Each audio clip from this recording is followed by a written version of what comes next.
There is an hour that belongs only to those who have learned to wait. It comes in the early morning, when the world has not yet remembered its hurry. Or late at night, when the noise has finally settled into silence. In this hour, the mind grows quiet enough to hear what it usually ignores. And often, what it hears is a question. Not a new question. An old one.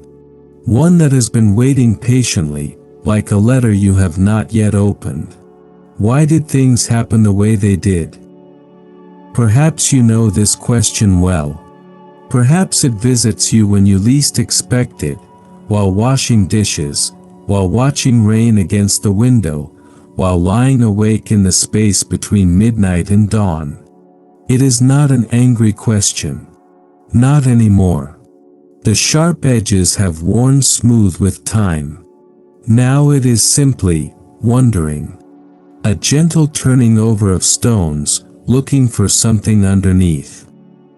You have lived long enough to know that some questions do not have easy answers. And perhaps that is why you are still asking. Because the easy answers never quite fit. They left gaps. They did not account for the strange way things unfolded. The timing seemed impossible. The doors that closed and the unexpected ones that opened. Maybe you are sitting somewhere comfortable right now. A familiar chair. A quiet room. The sounds of the house settling around you. And as you listen to these words, something in you is nodding. Not because you have found the answer, but because you recognize the question. It has been your companion for a long time. So here we are, in this quiet space together. Not to find answers, necessarily, but to sit with the question. To let it breathe. To see what it might show us, if we stop demanding and simply listen. The question beneath the question. When we ask, why did this happen, we are often asking something deeper. We are asking, was there meaning in it? We are asking, did it matter? We are asking, am I just a leaf blown by random winds, or is there something more? These are not small questions. They are the questions that philosophers and poets have asked for thousands of years. They are the questions that arise naturally when we have lived long enough to see patterns, and also to see those patterns break. Because life does both. It shows us order, and then it shows us chaos. It gives us reasons, and then it takes them away.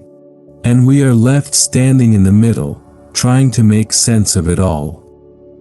But what if making sense is not the point? What if the question itself is more valuable than any answer could be? There is a particular kind of asking that does not seek to close. It seeks to open. It is the difference between asking why as a demand, tell me now, explain yourself, and asking why as an invitation, show me what I cannot yet see. The first kind of asking creates tension. The second kind creates space. Perhaps tonight, or tomorrow morning, you might try the second kind. Not demanding. Not insisting. Just opening.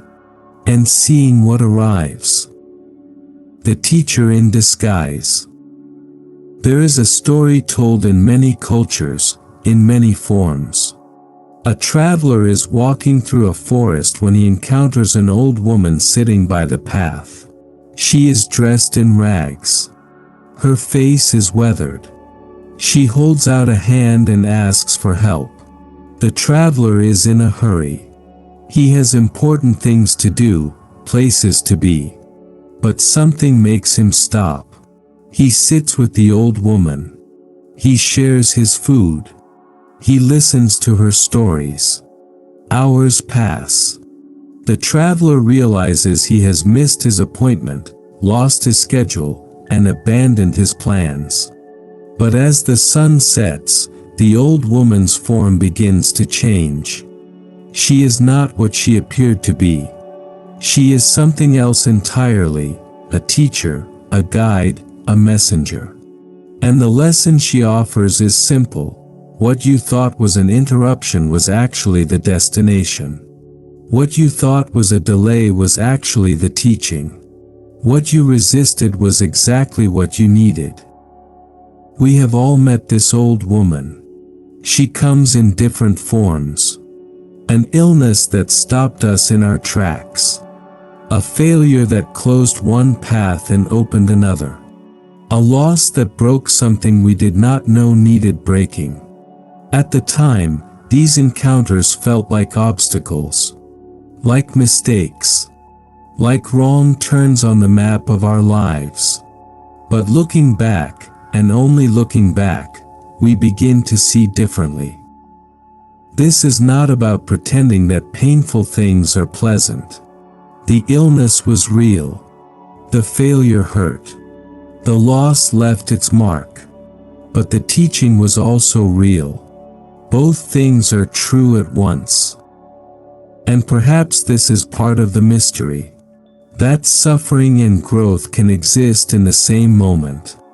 That something can break us and make us at the same time. That the worst chapters of our lives can become the foundation for the best ones. The long view. There is a way of seeing that requires time. When we are young, we see in moments. This happened, then that happened. Cause and effect. Beginning and end. But as we grow older, something shifts. We begin to see in seasons. We begin to notice how the thing that happened in spring connects to what blooms in autumn. How the seed planted years ago is only now bearing fruit. How the winter that seemed endless was preparing the ground for something we could not imagine. This longer view does not make the difficult times easier while we are living them. But it does offer something afterward. It offers context. It offers a frame large enough to hold the contradictions. A man once described his life as a tapestry. From the underside, he said, it looks like chaos. Threads are going everywhere. Knots and tangles. No pattern visible. But from the other side, the side we cannot see while we are living, there is a picture. Colors and shapes that form something coherent. Something meaningful.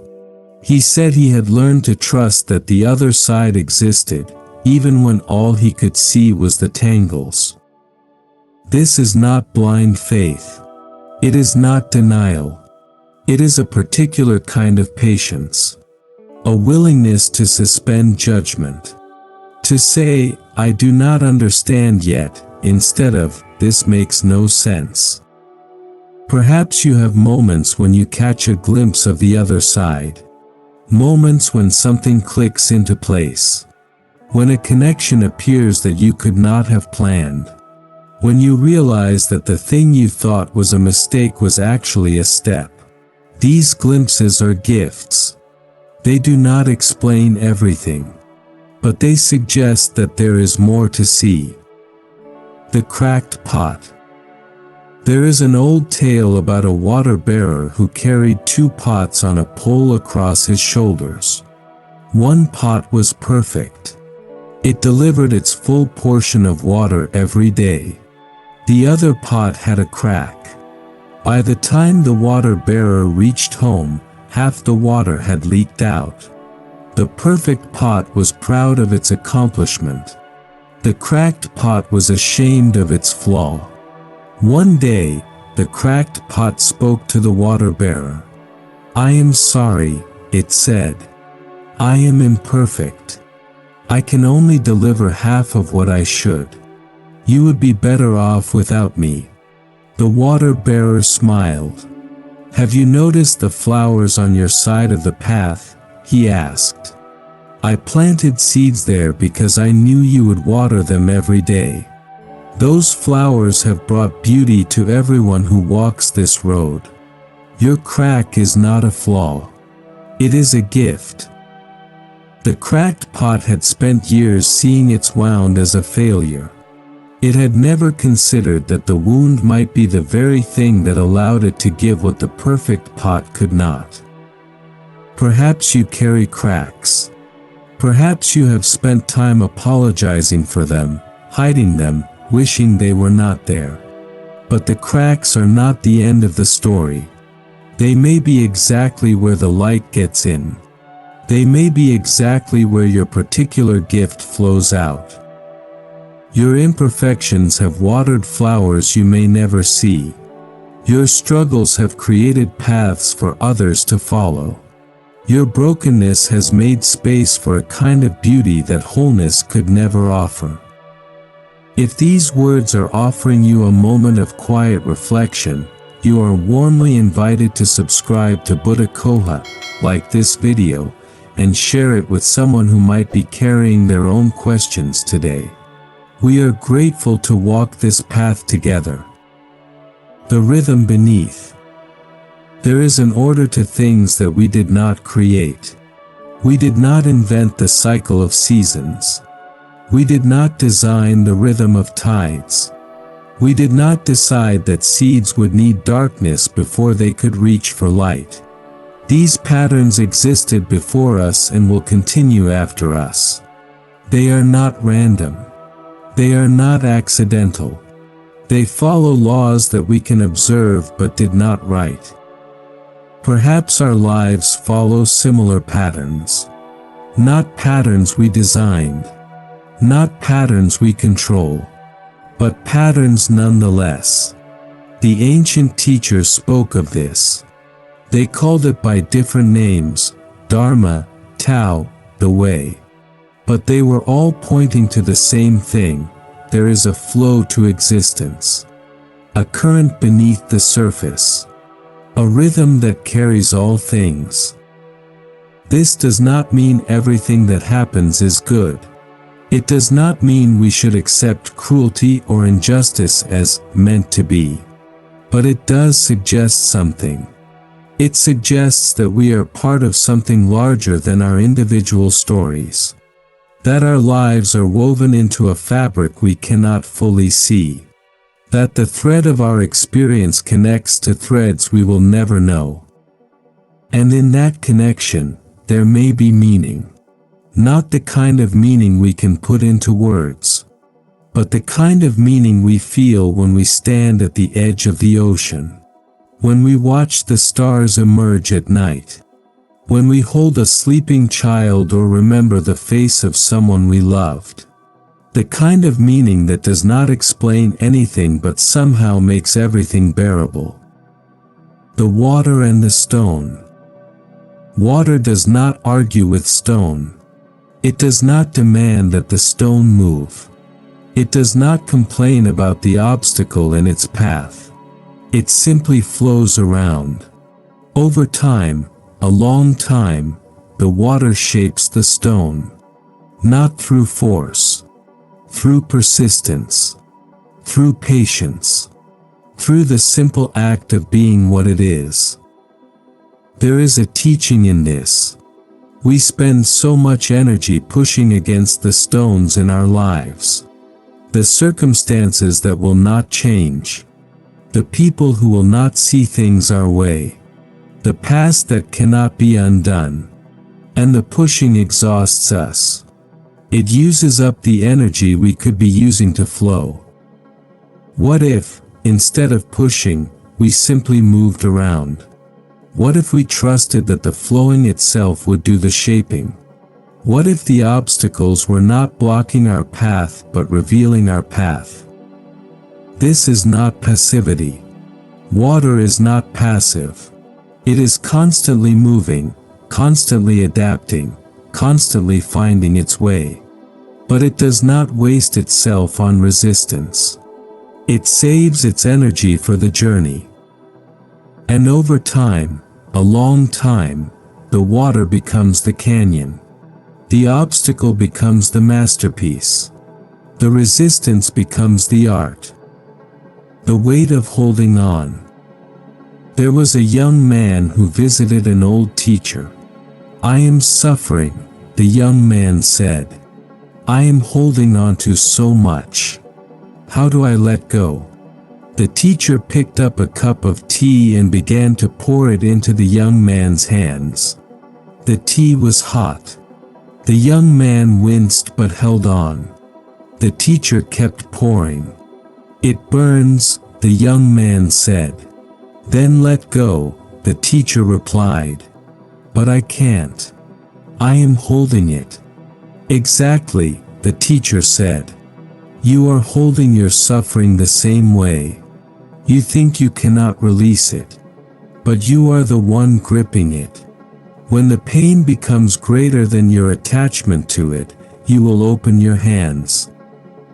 We grip so many things without realizing.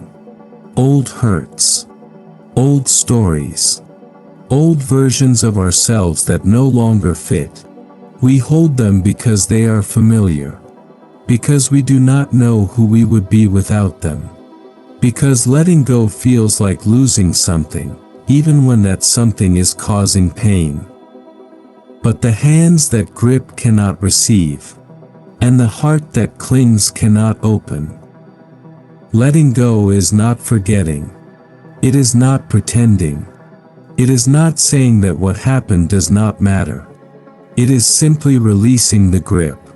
Allowing the thing to exist without being held so tightly. Making space for something new to enter. Perhaps there is something you have been holding. Something that burns. Something that has served its purpose. Perhaps, in your own time, in your own way, you might begin to loosen your grip. Not all at once. Not completely. Just a little. Just enough to breathe. The gift of not knowing. We live in a world that values certainty. We are taught to have answers. To know where we are going. To have plans, goals, and clear directions. But there is another kind of wisdom. The wisdom of not knowing. Not knowing is uncomfortable. It goes against everything we have been taught. But not knowing is also honest. Because the truth is, we do not know. We do not know what tomorrow will bring. We do not know how our story will end.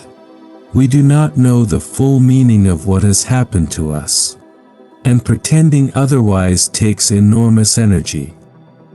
What if we could rest in not knowing? What if we could say, "I don't understand," without it being a failure? What if the mystery could be a comfort instead of a threat? There is a strange peace that comes from admitting uncertainty. The shoulders relax. The jaw unclenches. The mind stops its frantic searching. We realize that we have been carrying the burden of needing to know. And when we set that burden down, we discover how heavy it was. The not knowing becomes a kind of freedom. A permission to simply be. To live the questions instead of solving them. To trust that understanding will come when it comes, or perhaps it will not come at all, and that, too, can be okay. The seasons of a life. If you have lived through many years, you have lived through many seasons. You have known winters that seemed endless. Springs that arrived unexpectedly. Summers that passed too quickly. Autumns that invited reflection. And you have learned something that only the seasons can teach: nothing stays. This is not a sad truth.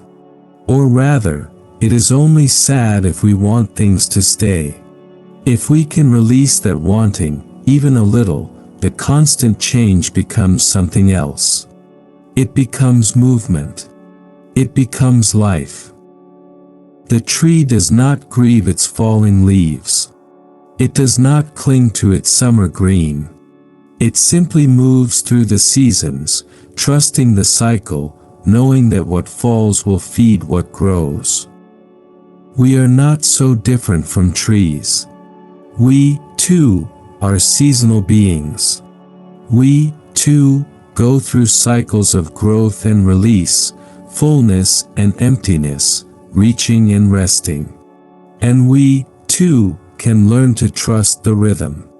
Not because we understand it fully, but because we have lived it.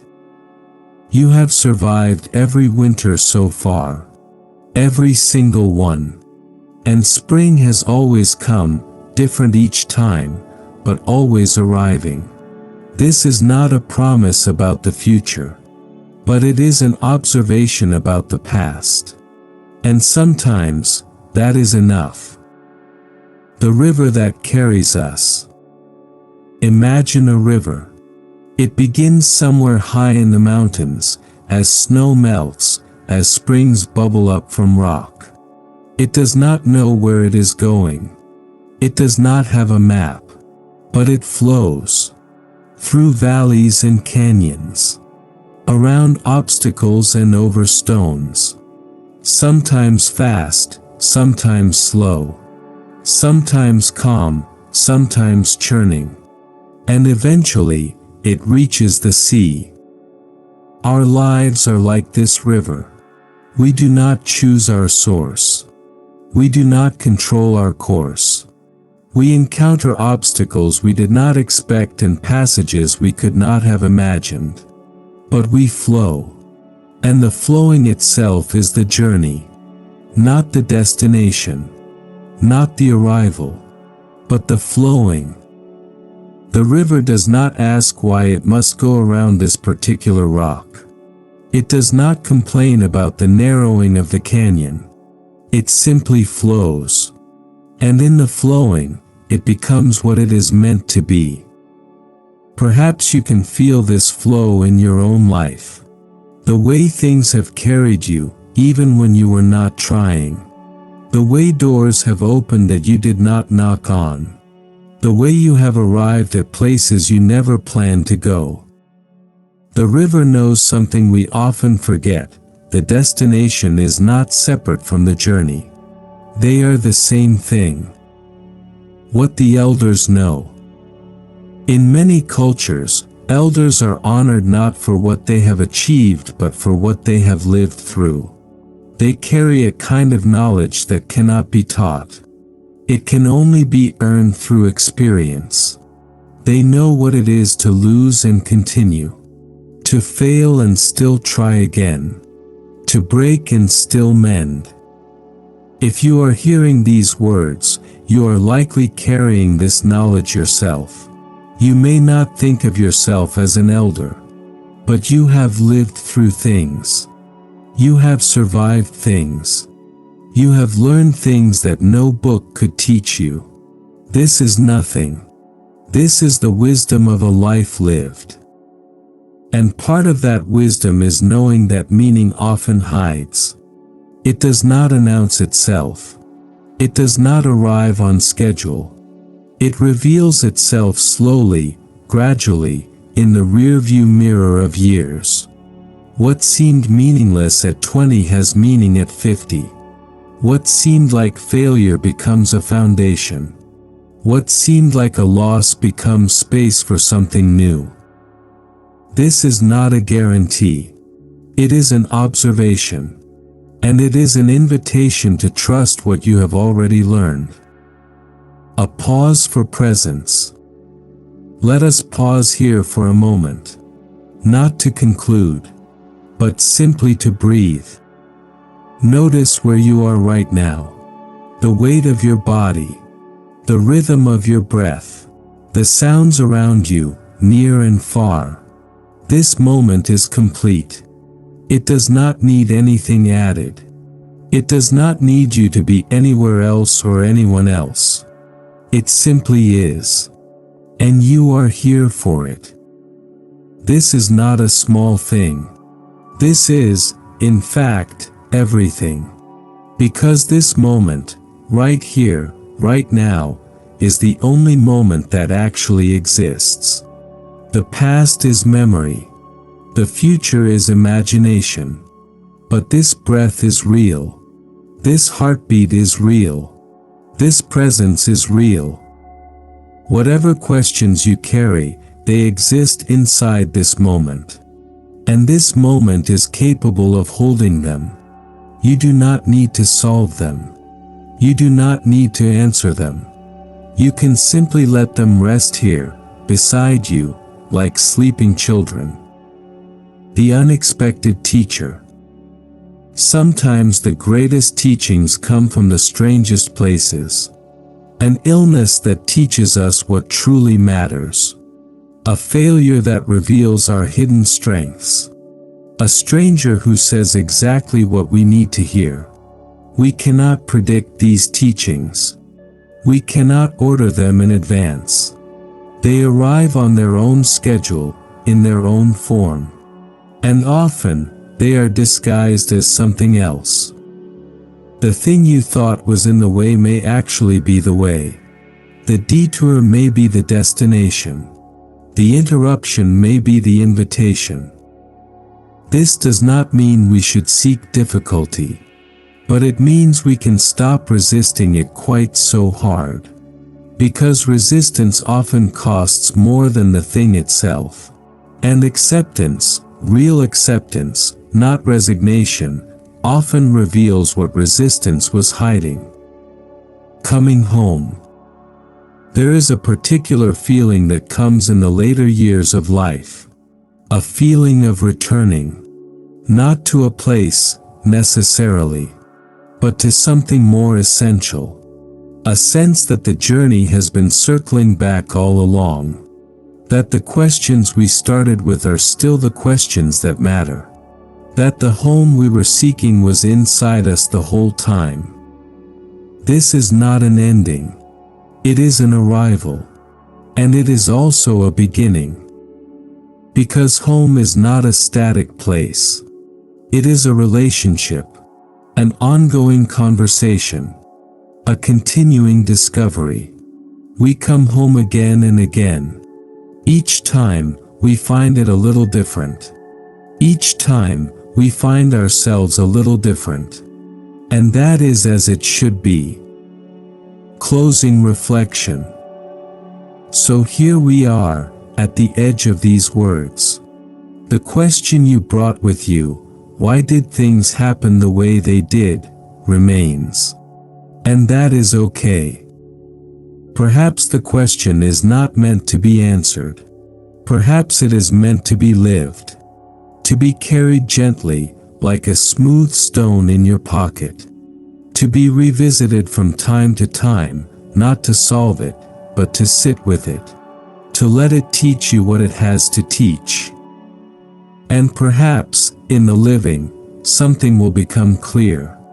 Not all at once. Not completely. But enough. Enough to keep walking. Enough to keep trusting. Enough to know that you are part of something larger than you can see. The morning light has shifted now. The shadows have moved. The day is unfolding, as days do, moment by moment, breath by breath. And you are here for it. Present. Aware. Alive. Whatever happens next, and something will happen, something always does, you are not alone in it. The river carries you. The seasons turn with you. The mystery holds you.